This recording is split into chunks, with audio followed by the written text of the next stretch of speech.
నమస్తే నేను జ్యోత్స్న. కాసేపట్లో లోక్సభ స్పీకర్ పదవికి ఎన్నిక జరగనుంది. ఈ సందర్భంగా బెంగాల్ సీఎం మమతా బెనర్జీకి ఫోన్ చేశారు కాంగ్రెస్ ఎంపీ రాహుల్ గాంధీ. ఇండియా కూటమి నుంచి పోటీలో ఉన్న అభ్యర్థికి మద్దతు ఇవ్వాలని దీదీని కోరారు. అయితే కూటమిలో ఉన్న తమను సంప్రదించకుండానే కాంగ్రెస్ పార్టీ నుంచి స్పీకర్ అభ్యర్థిని ప్రకటించడం పట్ల అసంతృప్తిగా ఉన్నట్లు తెలుస్తోంది. ఈ నేపథ్యంలో ఇండియా కూటమికి మద్దతుపై మమతా బెనర్జీ ఇంకా నిర్ణయం తీసుకోలేదని సమాచారం. మరోవైపు ఎన్డీఏ కూటమి అభ్యర్థికి వైసీపీ మద్దతు తెలిపింది. కాగా స్పీకర్ గా ఓం బిర్లాను ప్రతిపాదిస్తూ ప్రధాని మోడీ సభలో తీర్మానం ప్రవేశపెట్టనున్నారు.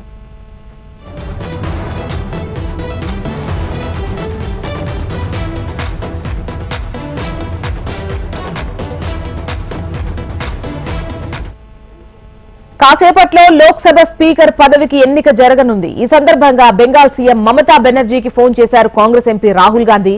ఇండియా కూటమి నుంచి పోటీలో ఉన్న అభ్యర్థికి మద్దతు ఇవ్వాలని దీదీని కోరినట్లు తెలుస్తోంది. అయితే కూటమిలో ఉన్న తమను సంప్రదించకుండా కాంగ్రెస్ పార్టీ నుంచి స్పీకర్ అభ్యర్థిని ప్రకటించడం పట్ల అసంతృప్తిగా ఉన్నట్లు తెలుస్తోంది. ఈ నేపథ్యంలో ఇండియా కూటమికి మద్దతుపై మమతా బెనర్జీ ఇంకా నిర్ణయం తీసుకోలేదని సమాచారం.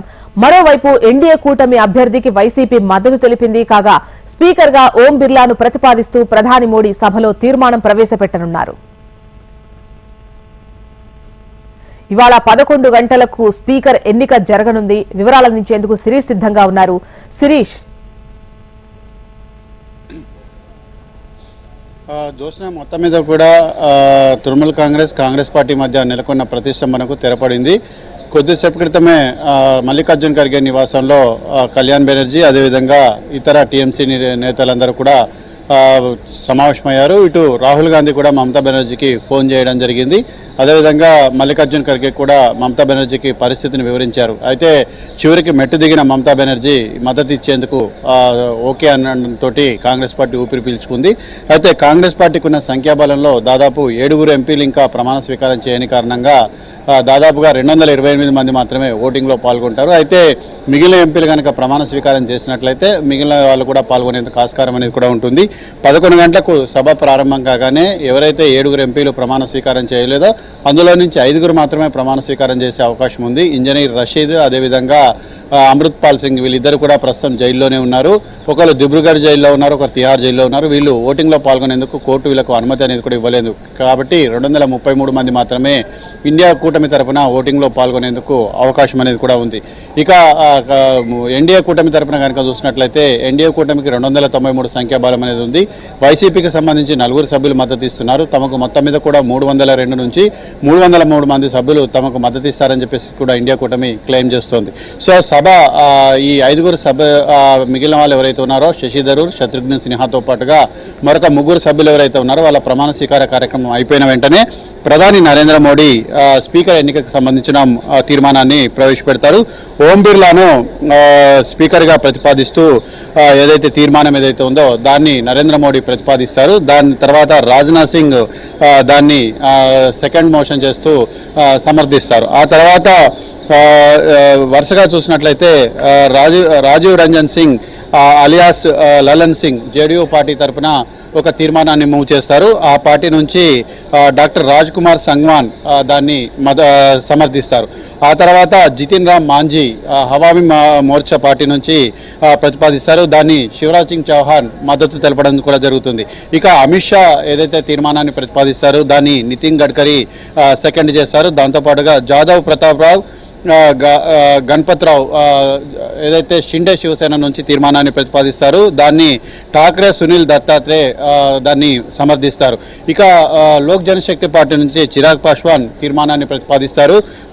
దాన్ని జోయంత బసుమత్రే దాన్ని సమర్థిస్తారు. ఇక కుమారస్వామి తీర్మానాన్ని ప్రతిపాదిస్తారు. అదేవిధంగా దాన్ని అదే పార్టీకి సంబంధించిన మరొక ఎంపీ దాన్ని సెకండ్ చేస్తారు. ఇక టీడీపీ తరఫున కింజారపు రామ్మోహన్ నాయుడు ఓం బిర్లాను స్పీకర్గా ప్రతిపాదిస్తూ తీర్మానాన్ని ప్రవేశపెడతారు. దాన్ని లావు శ్రీకృష్ణదేవరాయలు దానికి మద్దతు ఇస్తారు. ఇక ఇందిరా హంగ్ సుబ్బా మరొక పార్టీ నుంచి తీర్మానాన్ని ప్రతిపాదిస్తారు. దాన్ని ఫణిభూషణ్ చౌదరి మద్దతు తెలపడం కూడా జరుగుతోంది.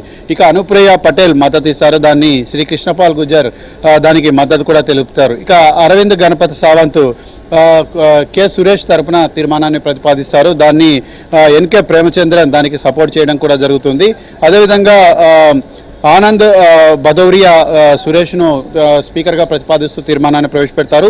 తారిక్ అన్వర్ దాన్ని ప్రతిపాదిస్తారు. సుప్రియా సూలే అదేవిధంగా కనిమొళి కరుణానిధి దీన్ని మద్దతిస్తారు. ఇక వీరేంద్ర కుమార్ ఓం బిర్లా తరపున దాన్ని జువల్ ఓరం మద్దతిస్తారు. ఇట్లా మొత్తం మీద కూడా 17 తీర్మానాలన్నిటి కూడా ఉన్నాయి. 17 తీర్మానాలకు సంబంధించి సభలో ప్రవేశపెడతారు. ఈ తీర్మానాలపైన స్పీకర్ ఓటింగ్కి ఆహ్వానించడం కూడా జరుగుతుంది.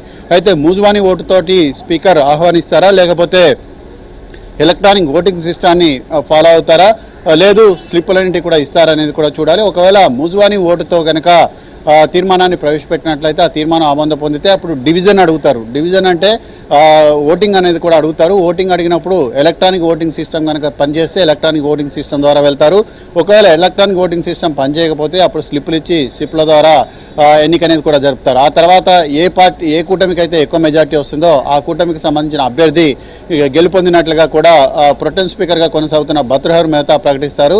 ఆ తర్వాత ఇటు విపక్ష నేత అధికార పార్టీకి సంబంధించిన నేత ముఖ్యమైన నేతలందరూ కూడా కలిసి ఎవరైతే స్పీకర్గా ఎన్నికవుతారో వాళ్ళని సభాధ్యక్ష స్థానంలో తీసుకెళ్లి కూర్చోబెడతారు. ఆ తర్వాత ప్రధాని నరేంద్ర మోడీ కొత్తగా 18వ లోక్సభలో భాగంగా కేంద్ర మంత్రివర్గంలో మంత్రులుగా ప్రమాణ స్వీకారం చేసిన సహచరులను సభకు పరిచయం చేస్తారు. దాంతో ఈరోజు సంబంధించిన సభా కార్యక్రమాలంటివి కూడా పూర్తవుతాయి. రేపు ఉభయ సభలను ఉద్దేశించి రాష్ట్రపతి ద్రౌపది ముర్ము తన ప్రసంగాన్ని చేస్తారు. ఆ తర్వాత వేరువేరుగా సభలన్నింటి కూడా జరగబోతున్నాయి. రైట్ శిరీష్.